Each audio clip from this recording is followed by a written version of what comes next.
Hi friends, welcome to Nutan diaries. ఏందబ్బా ఈ జీవికమ్మతో నాయన ఏం చేస్తున్నాడు అనుకుంటున్నారా? నాయన ఇప్పుడు పెళ్లిపీటలు తయారు చేస్తున్నాడు. మా పక్కనున్న ఊర్లో వాళ్ళు ఎతికిన ఈ జీవిమానం ఎతికిన తీసుకొని వచ్చేసి పెళ్లిపీటలు చేయమని చెప్పినారు.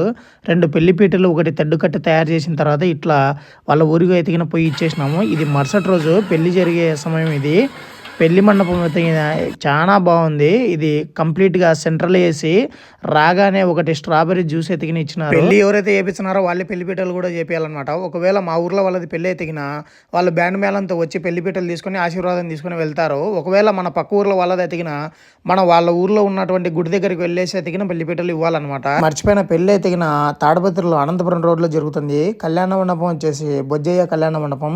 కంప్లీట్గా అది ఏసీ ఫంక్షన్ హాల్. ఈ పెళ్లికి ఎతికిన ఎంపీగా పోటీ చేసినటువంటి భూపేశ్ రెడ్డి ఎతికిన బ్రేక్ఫాస్ట్గా ఇడ్లీ, చట్నీ, సాంబార్, వడ ఉంటుంది అనుకున్నాను. కానీ ఇక్కడికి వచ్చి చూసేసరికి అడిషనల్గా కేసరి, పొంగలి, ఇంకా మన స్టైల్లో కారం దోశలు అయితే ఉన్నాయి.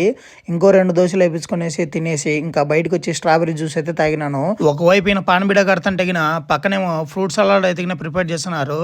ఇంకా వీళ్ళకు లెఫ్ట్ సైడ్ ఏమో గిఫ్ట్స్ కోసం అయితే ప్రిపేర్ చేసుకుంటా ఆకు ఒక్క అన్ని పెట్టుకుంటారు. డైనింగ్ హాల్లో ఉన్న వాళ్ళు పెళ్లి మిస్ అవుద్దని చెప్పేసి ఇక్కడ ఒక ఎల్సిడి స్క్రీన్ అయితే పెట్టినారు. అరేంజ్మెంట్స్ అయితే మామూలుగా లేవు, భారీగా ఉన్నాయి. మళ్ళీ ఇక్కడ వీళ్ళు లంచ్కు ప్రిపేర్ చేస్తుంటే మన వల్ల కాదని చెప్పేసి వచ్చేసినాము. For more videos subscribe.